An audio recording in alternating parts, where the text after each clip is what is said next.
What it do? Bedtime crew. Hey man, listen.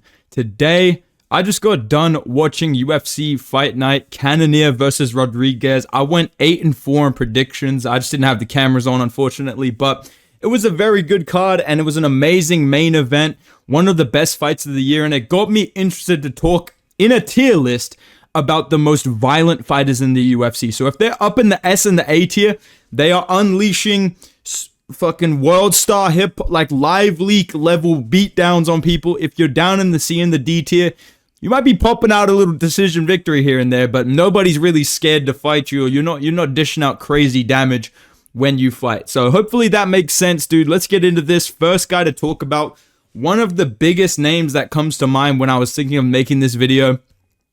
You know what you fucking did, dude. You put me in a fucking A tier instead of S tier, dude. You know, it is what it is. In times like this, dude, you gotta be fucking graceful, dude. Dustin Poirier is going A tier, bro. Dustin Poirier, if he backs you up to the fence, you are literally cooked, bro. Like, if this guy hurts you, he just unleashes combos against you. I will never shake the sound of him beating up Dan Hooker in the Apex up against the fence. Same when Hooker was landing those combos against him. And obviously the iconic salty man Poirier celebrate. You don't count them chickens, Dan.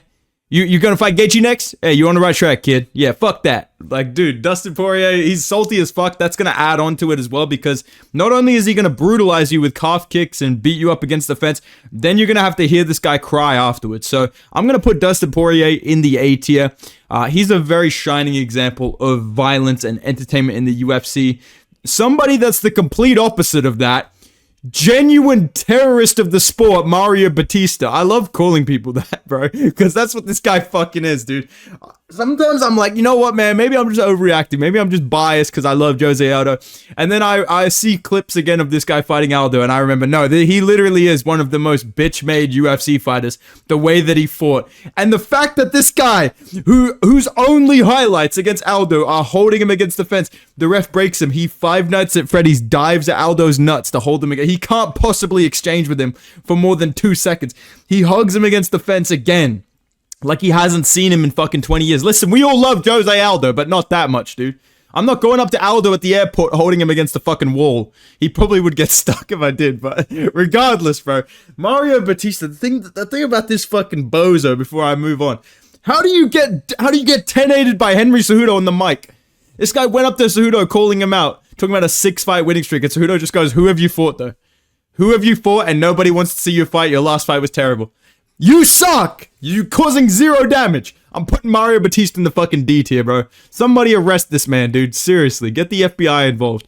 Next up on the list, you know, mate, I didn't say I'm the most violent fighter in the UFC. I just said I cause the most damage, okay? Deadly fucking... I'm gonna say, if this was the trash-talking, you know, department, we're putting Dricus in the S tier. This guy's causing emotional, traumatic damage on the mic every time he fights, but I do think people overrate the power of Dricus du Plessis a little bit. He's definitely powerful, but I don't think he causes the same amount of damage as some other guys at middleweight when he hits you. A lot of his best finishes and his best moments involve his grappling. So I'm never going to rank him in the same tier as someone that's going to beat the shit out of you with their hands. Like, pause. When his best moments are like he jumps on the back and submits you, or he lands some nasty combos against you and then drags you down, right? So I'm going to say Dricus du Plessis, solid B tier. Like, he has some nasty spinning back fists, good head kicks, good body kicks, shit like that, but I don't think he causes the same amount of damage as some of these other guys. I'm going to put him in the B tier, all right? And next up on the list, I'm happy to say I was wrong. I love to be proven wrong. Unk still got it. Unk still got it, man. I'm putting Cannonier in the A tier. People fucking forget, man. Jared Cannonier has unleashed some brutal beatdowns in his career. One of them was against Gregory Rodriguez. I just want to know, RoboCop, how the fuck do you have all these fights on your resume where you come back in round 3, where you come back late round 2, you're going in a crazy exchange, round 3, you just turn on the EPO all of a sudden. You go into the biggest fight of your career against Jared Cannonier, you drop him, and then you get absolutely brutalized and gas out like you're Francis Ngannou after 1 round. What the fuck was that? But it did give us one thing, the elbows of Jared Cannonier. These, like, bro, Jared Cannonier finishes, it's like brutal ground and pound. Like, that's one thing that I have to put Cannonier up here for. If you end up on your back in front of a lot of UFC fighters, they're just going to lay in your guard. right? Mario Bautista, he might be into that, right? Jared Cannonier, if you end up on your back in front of him, bro, he's literally putting you through the fucking canvas. I will never forget, rest in peace to my GOAT, Blonde Brunson. I was at a party and they were like, oh, yo, bedtime, not my real name. Bedtime was, he's like really good at predicting fights, bro. And I said, yeah, man. And it was UFC 270, whatever the fuck it was, 271. And I'm like, bro, trust me, dude. Jared Cannonier is losing to Blonde Brunson. And he proceeds to fucking backhand him and then elbow his face through the canvas and they throw in the towel. Jared Cannonier is one of the most brutal middleweights in the division. His ground and pound is just nasty. His elbows specifically are brutal. We're going to put him in the A tier. Next guy on the list, I'm going to put Ilia Topuria in the S tier because this guy deadass sends people to the shadow realm, bro.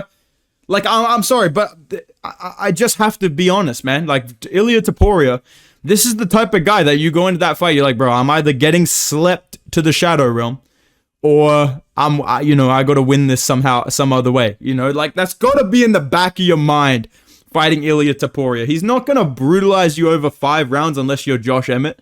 You know, it is what it is. But most of the time, if you go in there with Ilia Topuria, bro, you're getting sent to the fucking shadow realm. Like that just is what it is. And to me, that type of fighter, they belong in the S tier. Not to mention the calf kicks, which are really underrated from Ilia. Very, very thudding whenever he uses them. Same with the body shots. Like, I know that shit hurts, bro. I know he hits people with the body shot and they're like, ugh. I just know that, dude. So I'm going to put Ilia in the S tier. Very, very violent performances from Ilia. We're going to put him in the S tier. The Ryan Hall one was the best, bro.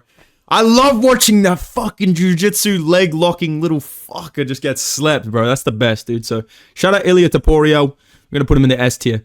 Next guy on the list, we're putting Volk in the B tier. Now, you may be looking at this going, how the fuck are DDP and Volk in the same conversation? Think about it like this. DDP has more finishes, yes? But then most of them are by submission. Volkanovski has less finishes, but more screenshots of people that he's fought with both their eyes are just swollen shut. They literally can't even stand. Volkanovski doesn't necessarily KO you or submit you, but he just pops you with the jab till your face starts to close. Lands big right hands, leg kicks as well, ground and pound. I think Volkanovski is definitely an underrated damager in the sport of MMA. Very violent performances come to mind for me against the GOAT Brian Ortega. Yair Rodriguez, that was a bit of a fucking beatdown at some points. Korean Zombie, literally felt like I was watching like a fucking found footage video. Like, I was like, bro, just get off him, dude. Just stop, man. Just stop the fucking fight. Like, he's literally in there. You ought to keep going. Oi, Korean Zombie, you ready to keep fighting? Like, come on, man. I think Volk is definitely underrated in this convo. I'm going to put him in the B tier, man. People forget, man. This guy was busting up Ilia, bro. Pause. Next guy on my list, we're going to add another member to the S tier, I believe. Oh, never mind. Shavkat's going in the A tier. Listen, best I can do for this kid is A tier. Shavkat Rakhmonov, 100% finish rate. Yes. Again, most of these are submissions. Let's get that clear. Second of all, when he goes in there against someone that's not a fucking NPC journeyman or a midget, he's going in there and he's holding them against the fence. So for me, I think Shavkat Rakhmonov's violence is still pretty, like, it's still pretty good. Like, he's definitely an A tier guy with the knees, the elbows, has good boxing as well, lands good punches, like pretty good power. The Jeff Neal standing racism choke is a classic on this channel that I always mention. So that's coming to mind for me. I'm definitely going to put Shavkat up there with his high finishing rate and the power that he has, the submissions, but I don't think he's the same level of scary as like a Ilia Topuria. I even think like Jared Cannonier's elbows are more scary than like submitting someone. Even though the Jeff Neal one, yes, I did call the cops when I was watching that live, right? So I'll give Shavkat some respect. I'll put him in the A tier, but I'm not going to put him any higher than that, especially based on his last performance. And a lot of this is current day, what I think of them right now based on their last fight or two, okay? Next guy on the list, we're going to add another criminal of the sport to the D tier. We're going to add Movsar Evloev. Now, listen, man. Do I think Movsar Evloev's underrated? Yes, he has pretty decent boxing, good cardio, great scrambling. But I just have to be real. Not one finish in the UFC. Not one. You couldn't get one. You seriously could not finish fucking Nick Lentz. You couldn't pull that off, dude. Come on, man. What the fuck, bro? Movsar Evloev, like, what is this guy doing, dude? Because when you look at his record before he gets to the UFC, it's all finishes. I know Dana White felt like a dude on Catfish, bro. I've been watching the fuck out of like Catfish YouTube videos lately. I don't know why, bro, but dude, Movsar Evloev coming into the UFC, TKO, submission, gets in the UFC. You're done. Straight decisions, bro. Fuck that. I'm putting Movsar in the D tier. He does have good boxing, but the main way that he wins this fight is to take you down, scramble with you, win a robbery decision that the fans cry about. That's what Movsar Evloev is doing. He's doing a lot of emotional damage to the fans, not a lot of damage to his opponents. We're going to put him in the D tier with all due respect. Next guy on my list, maybe a controversial opinion. I'm putting Charles do Bronx in the B tier. Now, why? Right? Again, this is another really prolific finisher, but again, I'm just gonna be real, bro. There's nothing threatening about getting guillotined out cold, bro. Like, it's just take a nap, bro. It's not that bad. I've been put to sleep before. It's not that big of a deal. Charles has power, great power, pretty nasty knees and elbows in close, but it's not really the main thing that he's using. Like, he does have knockouts, but I don't consider Charles Oliveira to be this violent scrapper. Like, he's very entertaining to watch, but his most entertaining fights are when other people beat him up and then he comes back from behind. So for me, Charles Oliveira, a lot of finishing abilities, great power, great submissions. Obviously, if he gets on an armbar or something like that and you don't tap, we're going to see something similar to the Tony Ferguson fight. But he didn't even finish old man bald Tony. Remember when Tony went bald and the top of his head looked like a fucking pip? You know, like those dogs where the top of their head's really scrunchy? He fought that auraless, bald version of Tony Ferguson and smudged a decision. And people just don't talk about that. So for me, Charles Oliveira, definitely powerful, definitely dangerous. I'm going to put him in the B tier. I don't think he's inflicting the same amount of violence as Ilia Topuria. You know, Dustin Poirier's beating the fuck out of people and crying about it. You know, Jared Cannonier, Shavkat Rakhmonov. These guys are brutalizing people, dude. And speaking of brutalizing, Josh Emmett, bro. Holy fuck, man. Josh Emmett. This is the life cycle of the GOAT, Josh Emmett. Get absolutely masterclassed by prospect. You know, like rising contender. Yair, Ilia, somebody like that. Disappear for a year. We haven't seen this guy since December 2023. And every time he comes back, he fucking brutally colds someone, sends them to the Shadow Realm with a big meaty overhand. The thing I love about Josh Emmett is he's literally like, I don't know how to explain this. I don't actually think he's that good. Like, I think he literally just stands in front of you kind of jittery. But bro, if that right hand connects, bro, you are seeing the other side. You are going to pay your respect. You're going to be visiting one of the best concerts of all time. You're going to be seeing Tupac live. You're going to be seeing XXX Tentacion. You're going to see a Juice WRLD feature pop up. You may even listen to some Pop Smoke. You're going to the other side if Josh Emmett connects a fucking overhand on you, dude. Shout out to Josh Emmett, CCO. I don't know why that's his nickname, what that means, but listen, dude, this vampire, how do you not put this guy pound for pound vampires of all time? Fucking crazy, dude. Next guy on my list here. All right, man. You know what? I'm going to put Ian Machado Garry in the seat. Now, listen, I don't think many of you guys will be defending Ian Garry. I know Ian Garry himself might be I've gone out there and I've nearly choked out the boogeyman and you've put me in the fucking seat here. You're a fucking disgrace and me wife's lawyers will be in Listen, man, Ian Garry, yes, he does have some KOs. Like, he KO'd D-Rod. Call the fucking cops, man. Shavkat couldn't do that. But regardless, you know, it's D-Rod. It's not a big deal, right? He did fuck up Neil Magny with calf kicks. And I think that's an underrated, damaging thing to do. A lot of people make the jokes of like, oh, me putting bro in a headlock in front of the hose.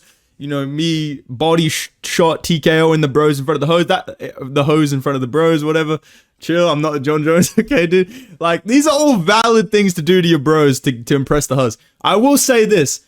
Calf kick TKOing someone in front of the hose is actually crazy. And I think Ian Garry does have nasty calf kicks. So I'm going to put him up in the C tier. He's not a terrorist of the sport like Movsar and fucking Mario Bautista. But most of the time, it's a unanimous decision. Darting away on the outside. A little bit of emoting. Shit like that from Ian Garry. We're going to put him in the C tier. Okay, dude? Next guy on my list. Now, this is a controversial opinion. But I think you're going to understand me if you hear me out. I'm putting Justin Gaethje in the B tier. I think a lot of people would blindly just go Gaethje S tier. Gaethje A tier. Minimum, right? Back in his prime, when he was like 0 brain cells, yes, Justin Gaethje was S tier.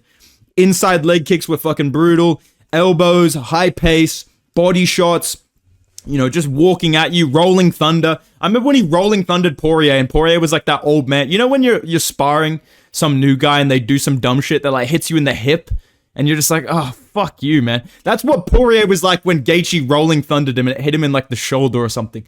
Current day Gaethje. This guy's been spending too much fucking time at the coffee shop with Corey Sandhagen and Trevor Whitman. This guy spent too much time in the lab fucking practicing his slip 1-2. He's become a little bit of a decision machine. Like, not a decision machine, but a little bit more technical and a lot less violent. Gaethje's doing a lot of stance switching, a lot of feinting, a lot of jabbing at range. I'm going to put Gaethje down to the B tier. I don't think this is the same car crash Gaethje that we used to see. That guy was a S tier violence enjoyer. But right now, Gaethje's going in the B tier, okay? Next up on the list, this guy is another D tier superstar. One of the highlights of this tier list. Hey guys, I try so hard to do damage in this fight, but guys, I rock Umna, guys. So I'm now very exciting, guys. Listen, Merab had an exciting fight. Congrats to the kid. It only took you fucking 20 years. Listen, man, Merab, great performance against Umar, okay? Had some moments against O'Malley that he looked, you know, good, I guess.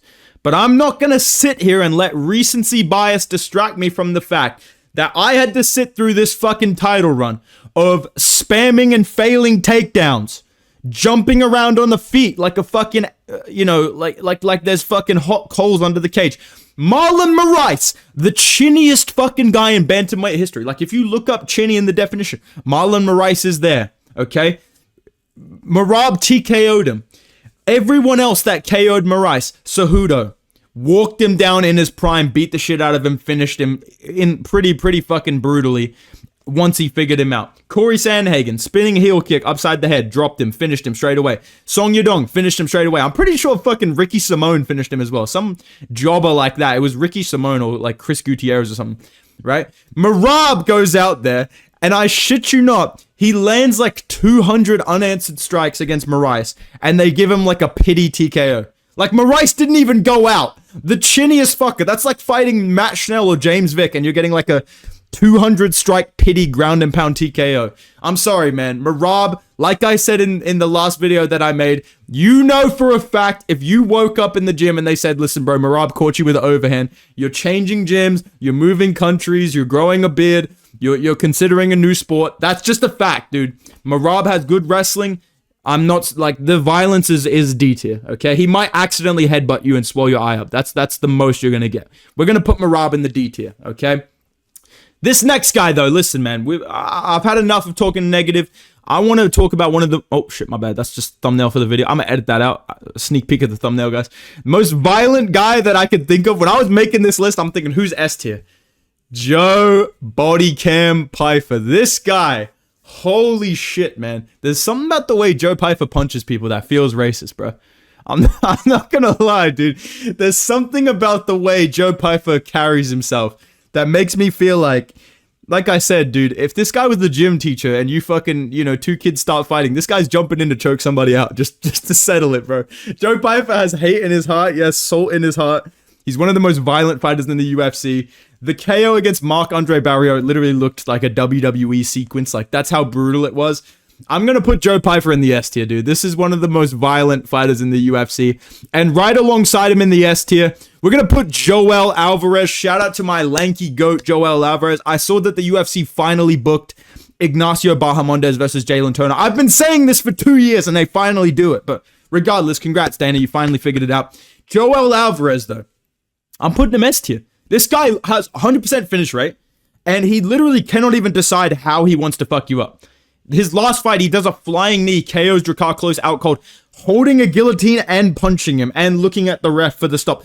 Holding a dead body, trying to guillotine him, and ground and pound, like, simultaneous submission and KO victory, and TKO at the same time. This guy is inventing new ways to brutalize and finish people in the UFC. You gotta mention Joel Alvarez in this tier list. I'm gonna put him in the S tier, because he has the finishing rate, but it's the way that he does this shit as well. Like I said, he's literally holding a dead body trying to guillotine him. So we're going to put Alvarez definitely in the S tier. There's a couple people left to talk about. I've got two that are quite high ranking. And I've got two that, you know, one of them belongs in the C tier, one of them belongs in the D tier. First guy we're going to talk about, Neil Magny, bro. Neil Magny, literally, he can't strike. He can't cause damage with his strikes. He's never KO'd anybody that you can remember in the UFC. He doesn't have like a nasty little jab on him. He doesn't do calf kicks. He doesn't block calf kicks or block anything either. He can submit, like he finished Mike Malott by just surviving long enough of losing the entire fight. Other than that, I'm serious, I cannot remember a time that Neil Magny dished out damage in a fight. I can't remember a fight where I was watching, except the Mike Malott one, where I've just gone, oh man, they might stop this dude. Magny's landing this good shot. Like, Magny literally just holds you against the fence. So I have to put him in the D tier. He's a legend of the game. I respect him a lot more than Mario Bautista, because he's doing it to people that deserve it to be done to them, which is NPC welterweights. Like, I can respect Neil Magny for weeding out the frauds in the division. Mario Bautista doing it to Jose Aldo is completely different. So shout out to Neil Magny, but we do have to put you in the D tier. Excuse me, my brother. I'm going to put you in the D tier, okay? Next guy on the list, Max Holloway. He's going A tier, man. I know you're mad. But people are like, oh, Volk brutalized Max. That's one fight, dude. That's one fucking fight. On average, Max Holloway, when you fight him, he is landing like 300 strikes against you. He is elbowing you. He's doing flying knees. He's trying to guillotine you for some reason the entire fucking fight. He's like, dude, he's emoting on you, bro. And he doesn't try to KO you. So it's a prolonged 25-minute life-changing beatdown. Like, Justin Gaethje went and reevaluated his entire life after UFC 300. Calvin Kattar just lost to Yusuf Zalal, who's running away the entire time, because Max Holloway changed his fucking life on Fight Island. You guys have seen Dana White literally be on his phone when someone gets brutally slept out cold, versus when Calvin Kattar fought Max Holloway. Dana White, listen, we got to stop this fucking fight, kid. We got to stop the fight. When have you ever seen Dana White care about a fighter's safety, except for when Max Holloway brutally beat down Calvin Kattar on Fight Island? I'm going to put Max in the A tier. I think his fighting style is one of the most violent. And I think that the accumulation of damage, it's not just short-term violence. We're talking about long-term damage, bro. Max Holloway is a very underrated guy in this category. I'm going to put him in the A tier. Last guy we're going to talk about before we talk about one of the S tier fighters, I'm going to put Corey Sandhagen in the C. I don't know who I deleted from C tier. There's literally no one left. But regardless, listen, man, Corey Sandhagen. Maybe if you disrespect the new Tyler, the Creator album, you know, maybe if you do a microaggression at the fucking local bakery and you don't pay $7.47 for a cup of coffee, maybe then Corey Sandhagen will flying knee you out cold. But otherwise, Corey Sandhagen's switching stances at range. He's fucking making a YouTube video about how you landed the jab on him. You know, he's trying to download data for 5 rounds. I'm putting Corey Sandhagen in the C tier. He has good submissions. He does have a good jumping knee. He has cool moves, but he doesn't have this like brutal fighting style where he's coming to get you, dude. He's trying to like be perfect, picture perfect and clean with you the whole time. Same with Robert Whittaker. He's another guy that I think belongs in the C tier. I would also probably put Sean Strickland in that category as well. This is the guy that needs everything to be absolutely picture perfect when he's fighting you. So I'm going to put him in the C tier because he does have dangerous weapons, but you don't see him using them often and aggressively. And if he's down in a fight, you don't really see him pick it up like, all right, I'm going to kill this guy. He's trying to set you up with a beautiful shot to kind of snipe you. So Corey Sandhagen, cool fighter. Definitely a fucking hipster. I know that for a fact. You come over, you ask him, he's like, oh, what music should we put on? You say like fucking, I don't know, new Drake album or some shit. This guy will fucking go into a 20-minute lecture with you about it. You know what I mean? It's not that deep, dude. We're putting Corey in the C tier. You come over, and he's like, you're like, yo, man, you see that new UFC fight on the weekend? He's like, nah, man, I've been rewatching Pride, actually. I was watching Takanori Gomi's Pride career, actually. It's pretty cool. We should watch it right now. Like, bro, nobody gives a fuck, man. I'm putting Corey in the C tier. Last guy we're going to talk about, S tier violence enjoyer, Carlos Prattes. Listen, man, I know we have a very rocky relationship. People think I hate Carlos Prattes. I like Carlos Prattes, bro. I'm just saying, don't ever mention this guy's name in JDMs, in a sentence with JDM. That's all I'm saying. With all due respect, this guy's nowhere near JDM in terms of skill level, but this is one of the most violent fighters in the UFC. The knees are brutal. His kicks are fucking nasty. He's one of these guys that you're just watching the fight going, when is he going to KO this guy? Like, that's what Prattes does. He's brutal. He's super relaxed, and then he just snaps a shot up or some shit and just sleeps these fuckers. Like, I think Carlos Prattes definitely belongs in the S tier. Maybe he's borderline A tier, but I'm going to throw him in the S tier. I'm going to give him his respect because I like his fighting style as well. It's very cool. I rewatched the Li Jingliang fight the other day. It was really cool, man. So shout out to Carlos Prattes. I know you guys are big fans of him. I am too. This is my list of the most violent and non-violent fighters in the UFC. Obviously, there's a lot of people I could have added to this list. Let me know some people down in the comments down below that belong in the S and the A and the B, C, D tier. Everybody drop them in the comments down below. If you guys enjoyed the video, drop a like, subscribe to the channel, go follow me on Instagram and Twitter at Bedtime MMA. I will see you guys in the next video, man. Goodbye.